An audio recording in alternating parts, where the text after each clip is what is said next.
Namaste, Namaskaram, and welcome back to Infinite Abundance. From the snow-capped peaks of the Himalayas to the sun-washed shores of Rameswaram, across rivers sacred, through forests ancient, in cities where time itself stands still, there are 12 places on this earth where the light of Shiva burns eternal. Welcome to Infinite Abundance, where we explore Indian history, Hindu rituals, and Sanatana Dharma. Today, we begin the most sacred journeys of our series, a journey to the 12 Jyotirlingas. Over the next 12 episodes, we will walk through each Jyotirlinga, not just as a pilgrim, but as a student of history, mythology, and devotion. We will explore the legends, the architecture, the rituals, and the road that leads to these sacred sites. If this journey speaks to you, please like, share, and subscribe to Infinite Abundance. Long before cities rose on the banks of Ganga, long before the first Sanskrit verse was composed, there was a presence, vast, formless, beyond measurement, that the traditions of India came to call Shiva, the auspicious one. In the Hindu understanding of the cosmos, the divine is not one thing. It is a vast, interconnected family. Brahma, the creator, Vishnu, the preserver, and Shiva, the transformer and liberator. Together, they form the Trimurti, the three great cosmic functions that keep existence in motion. But Shiva is more than a role in a cosmic hierarchy. In the Shaiva tradition, one of the oldest continuous religious traditions on earth, Shiva is the supreme being. He is Mahakala, the great time. He is Nataraja, the lord of the cosmic dance. He is Ardhanarishwara, half man, half woman. He is Pashupati, lord of all living beings. He is simultaneously the destroyer and the most compassionate of all gods. He is the ascetic seated in eternal meditation on Mount Kailash, and he is the dancer whose footsteps end and begin the universe. The tradition of Shaivism stretches back at least to the Indus Valley civilization, where a seated figure in what many scholars identify as a proto-yogic posture was found on ancient seals, a figure some connect to the earliest form of Shiva worship. In the Vedic texts, he appears as Rudra, a fierce deity of storms and healing. By the time the great Puranas were compiled, he had become Shiva, the complete, the whole, the infinite. When you enter a Shiva temple anywhere in India, whether a grand stone complex in Tamil Nadu or a small riverside shrine in Varanasi, you will, at its very center, find the same thing, the Linga, the sacred form, the sign. The word Linga comes from Sanskrit, where it literally means mark, sign, or symbol. It is an aniconic, meaning non-figurative, non-human representation of Shiva. Rather than depicting Shiva in a human form, the Linga points to his formless, infinite nature. It is a sign of the presence of something that cannot be fully depicted. The Linga is almost always placed upon a circular or octagonal base called the Yoni, which represents Shakti, Shiva's inseparable counterpart. Together, the Linga and Yoni represent the union of the masculine and feminine principles at the foundation of all creation, Purusha and Prakriti. Scholars debate the origins of Lingam worship, and it has been interpreted in multiple ways across centuries. In the Agama tradition, the Lingam is the supreme form for meditating on Shiva's infinite nature. In the great philosophical school of Kashmir Shaivism, it is the access point where absolute consciousness touches the material world. And in devotional practices, from the humblest village shrine to the grandest Jyotirlinga temple, the Lingam is simply the place where Shiva's presence is felt most directly. The ritual bathing of Lingam, known as Abhisheka with milk, honey, water and sacred ash, is one of the most widely practiced acts of Shiva worship in India. It is both deeply personal and cosmically significant, a gesture of offering to the infinite, made with the simplest of materials. Of all the ways Shiva is worshipped, none carries more ancient authority or more pilgrimage drawing power than the 12 shrines known as the Jyotirlingas. The word Jyotirlinga is a compound of two Sanskrit words, Jyotis, meaning divine radiance or the light of consciousness, and Linga, meaning the sign, form and symbol of Shiva. A Jyotirlinga, then, is not merely a stone or a symbol. It is, in the understanding of the tradition, a place where Shiva manifested himself as an infinite column of blazing light. The Jyotirlinga, a form that has no beginning and no end. The Shiva Purana, one of the 18 great Mahapuranas, contains the earliest systematic description of the Jyotirlinga. In its Kotirudra Samhita, it describes 12 specific locations across the Indian subcontinent where this divine light was understood to be permanently present. It was believed, according to this text, that there were originally 64 Jyotirlingas, but 12 are considered supremely auspicious and powerfully transformative. These 12 form the subject of our entire series.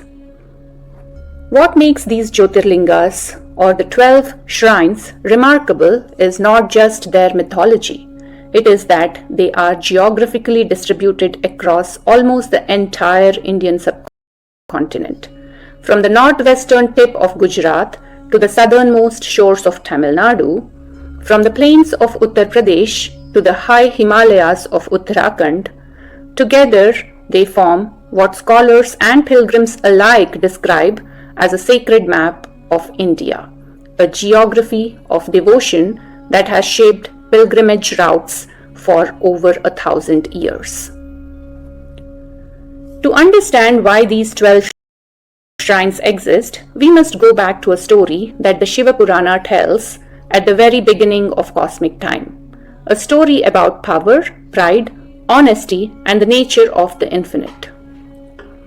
In the ancient age of creation, when the universe was still young, two of the three great cosmic forces, Brahma, the creator, and Vishnu, the preserver, found themselves in a dispute. Each believed himself to be the supreme deity, the ultimate foundation of existence. Words were exchanged, claims were made. The argument grew until it threatened the harmony of the cosmos itself. And then, in the space between them, something impossible happened.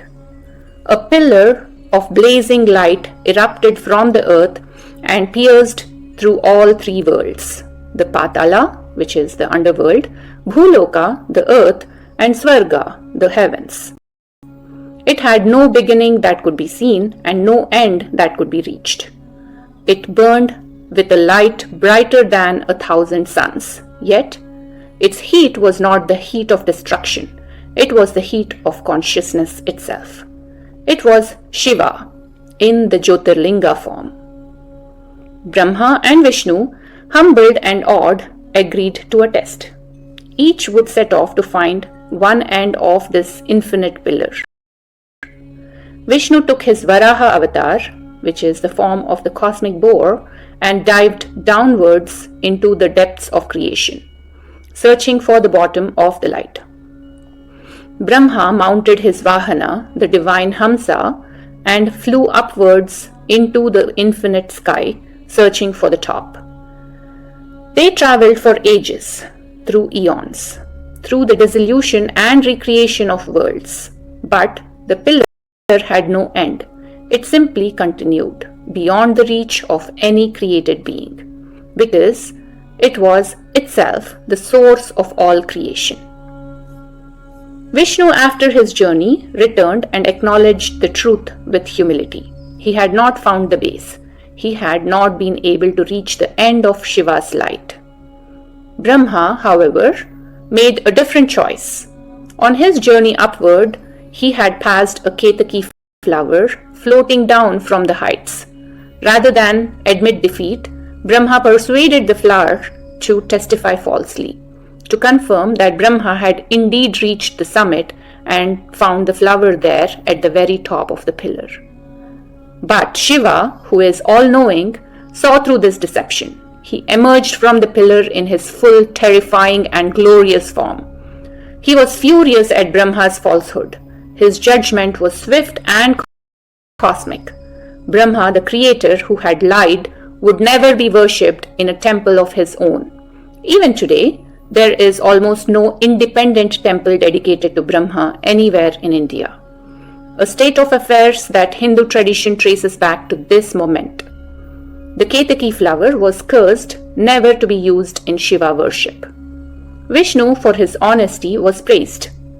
Shiva declared that Vishnu would be worshipped eternally throughout the ages. And then Shiva spoke the deepest truth of the moment. I am neither beginning nor end. I am the light that was before creation and will remain after dissolution. You cannot measure me. You cannot exceed me. I am Shiva. This story is not simply mythology. It is a theological statement about the nature of Shiva in the Shaiva tradition. He is Parabrahma. He is self-luminous. And his nature is infinite consciousness. The Jyotirlinga is the form this infinite consciousness took when it touched the earth. The 12 places where this divine radiance is held to be permanently present, the 12 Jyotirlingas, are the 12 shrines of our series. Let us now meet each one briefly. Somnath at Prabhaspatan in Gujarat. We begin at the westernmost shore. Somnath stands where the Arabian Sea meets the sacred land of Gujarat. A temple so ancient, its origins dissolve into myth, and so resilient, it has been destroyed and rebuilt 12 times over 2000 years. Somnath means Lord of the Moon. Its legend begins with Chandra, the moon god, who was cursed by his father-in-law Daksha to wane and diminish. Chandra prayed to Lord Shiva at this shore, and Shiva, in his infinite compassion, restored the moon, not fully but cyclically, teaching the world about renewal.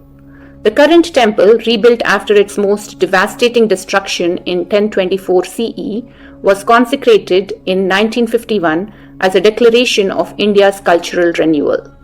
We will know more about Somnath in our upcoming episodes. Mallikarjuna in Srisailam, Andhra Pradesh. Deep in the Nallamala hills of Andhra Pradesh, where the Krishna river carves through dense forest, stands the temple of Mallikarjuna, a shrine of profound personal significance in the mythology of Shiva and Parvati. The story involves their son Kartikeya, also known as Muruga or Skanda, the god of war, who left his family in anger after his brother Ganesha was declared winner of a celestial race.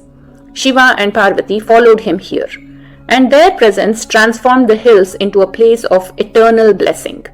Mallikarjuna is remarkable also because it is simultaneously one of the 12 Jyotirlingas and also one of the 18 Shakti Pithas, sites sacred to the goddess, making it doubly significant in the Hindu pilgrimage tradition. We will know more about Mallikarjuna in the upcoming episodes. Mahakaleshwar in Ujjain, Madhya Pradesh. Ujjain is one of the 7 sacred sites, Saptapuri, of India, a city that has been a center of learning, astronomy and devotion for over 2000 years. Its Jyotirlinga, Mahakaleshwar, is Shiva in his role as Mahakala, the Lord of Time, the one for whom even time itself must yield. The linga here is believed to be Swayambhu, not installed by human hands but arising from the earth itself. Mahakaleshwar is also the only south-facing or Dakshinamukhi Jyotirlinga. an orientation considered especially powerful in the Tantric tradition. It is famous for its Bhasmarati, a pre-dawn ritual in which the Lingam is anointed with sacred ash. We will know more about Mahakaleshwar in the upcoming episode 4. Omkareshwar in Mandhata Island, Madhya Pradesh. Where the Narmada river makes a sacred curve around a small rocky island, the shape of the land itself forms the Sanskrit letter Om. And it is here that the Jyotirlinga of Omkareshwar presides. In the mythological narrative of this shrine, the gods and demons were locked in a cosmic war. The Devas prayed to Shiva with such intensity that he appeared here in the form of Omkareshwar, the lord of the sound Om, and remains here still. The island contains not one but 2 temples, Omkareshwar and Mahakaleshwar, and pilgrims circumambulate the island itself as a devotional act. We will know more about Omkareshwar and Mahakaleshwar in the upcoming episode 5. Kedarnath in Garhwal Himalayas, Uttarakhand. At about 3,583 meters above sea level, amid the eternal snow of the Garhwal Himalayas, stands one of India's most dramatic pilgrimage destinations called Kedarnath. Accessible only for 6 months of the year, the temple closes each winter under deep snow. Kedarnath is reached by a trek of approximately 16 kilometers from the nearest motorable road. The legend here involves the Pandavas, the heroes of Mahabharata. After the great war of Kurukshetra, burdened by the guilt for the deaths they had caused, the Pandavas sought Shiva's forgiveness. But Shiva, wishing to test their devotion, evaded them, taking the form of a bull and diving into the earth. Only his hump remained above ground, and it is in this form, the hump of the divine bull, that is enshrined at Kedarnath. We will know more about Kedarnath in the upcoming episode 6. Bhima Shankar in Bhorgiri, Maharashtra. In the dense forests of the Western Ghats, at the source of the Bhima river, stands the Jyotirlinga of Bhima Shankar. The story here involves a demon named Tripurasura, or in another version of the legend, Bhima, the son of demon Kumbhakarna and mortal women. In his rage and power, this demon had conquered the 3 worlds. The gods appealed to Shiva, who took on a fierce battle form and destroyed the demon. So intense was the battle that sweat poured from Shiva's body, and from that divine perspiration, the Bhima river was born. The temple today stands within a wildlife sanctuary, and the journey through forest to reach it itself is an act of devotion. More about this in episode 7. Kashi Vishwanath in Varanasi, Uttar Pradesh. Of all the cities in India, none carries the weight of spiritual history that Varanasi does. It is one of the oldest continuously inhabited cities in the world, older than Rome, older than Athens, older than most of what we call civilization. And at its heart, on the western bank of Ganga, stands Kashi Vishwanath, Lord of the Universe. The belief associated with this Jyotirlinga is among the most profound in all of Hindu thought. Anyone who dies within the city of Kashi, which is the ancient name of Varanasi, receives moksha, a full liberation directly. Because Shiva himself whispers the Taraka mantra into the ear of the dying. Varanasi is not merely a temple city, it is a living cosmology. More about Kashi Vishwanath and Varanasi in episode 8. Triambakeshwar in Nashik, Maharashtra. Near the city of Nashik in Maharashtra, at the source of the Godavari river, one of India's most sacred rivers, often called the Dakshina Ganga, stands Triambakeshwar. This Jyotirlinga is unique. Unlike all of the others, the sacred lingam here has 3 faces, representing the Trimurti, Brahma, Vishnu and Maheshwara. This reflects Shiva's role as the principle that encompasses and transcends all 3 cosmic functions. The temple is also the site of Kumbh Mela at Nashik, held every 12 years. The legend of Triambakeshwar involves the sage Gautama, who brought the Godavari to earth through his intense penance. More about this story in the upcoming episode 9. Vaidyanath in Devgarh, Jharkhand.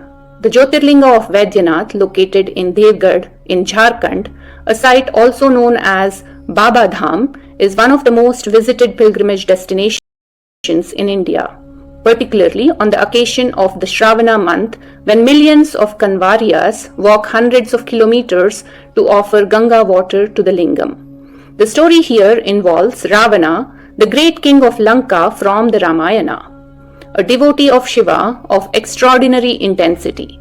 Ravana once offered his 10 heads as sacrifice to Shiva on the Mount Kailash. Shiva, pleased, agreed to accompany Ravana to Lanka, but through a divine trick, the Lingam was set down in Devgarh, and once placed on earth, it could not be removed or moved. Shiva remains here still as Vaidyanath, the Lord who heals.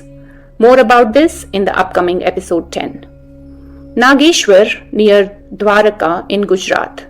Near the holy city of Dwaraka, itself one of the 4 sacred dhams of India, stands Nageshwar, the Lord of Serpents. Shiva is often depicted with Vasuki, the serpent king, coiled around his neck. The Nageshwar shrine honors this aspect of his nature, his mastery over primordial forces, over the instincts and fears that serpents represent in the human imagination.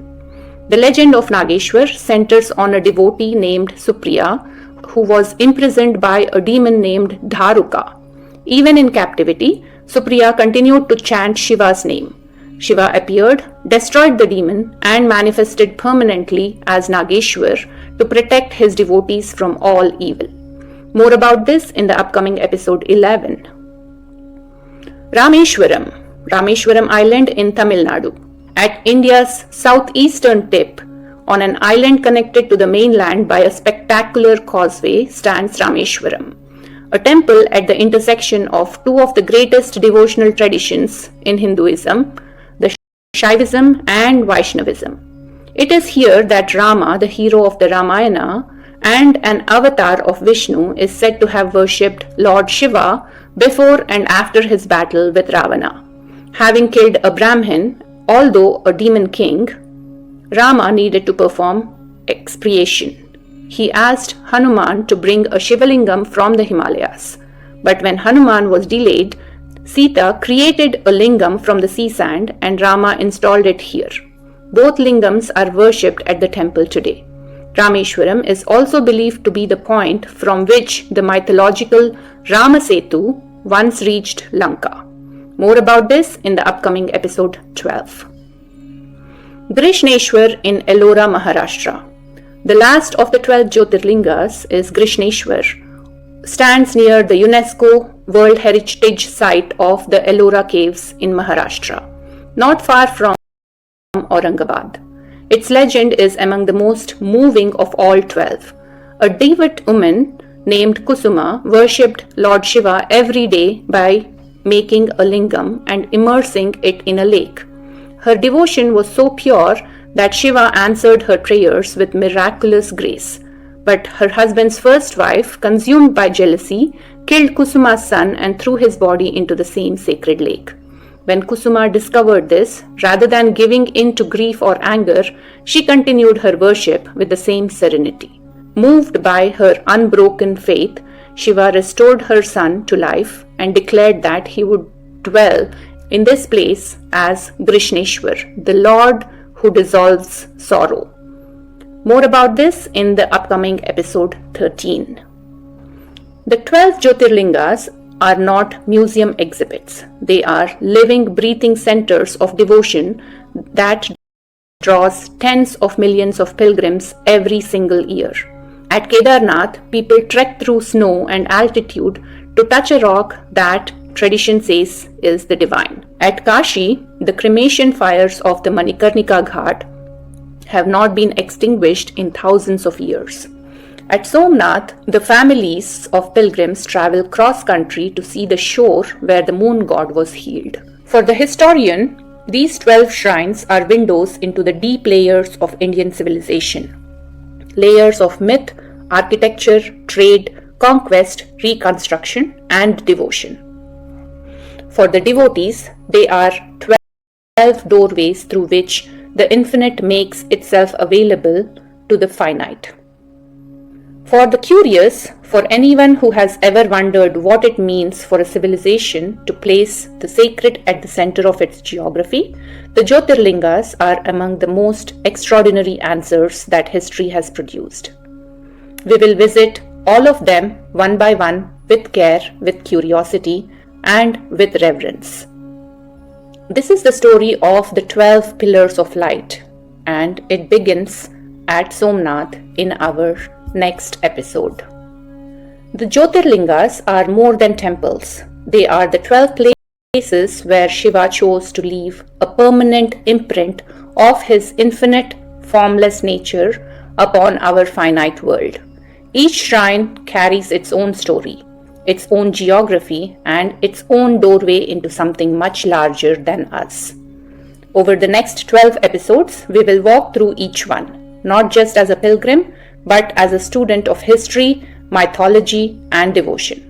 We will explore the legends, the architecture, the rituals, and the roads that lead to these sacred sites. If this journey speaks to you, please like, share, and subscribe this YouTube channel, Infinite Abundance.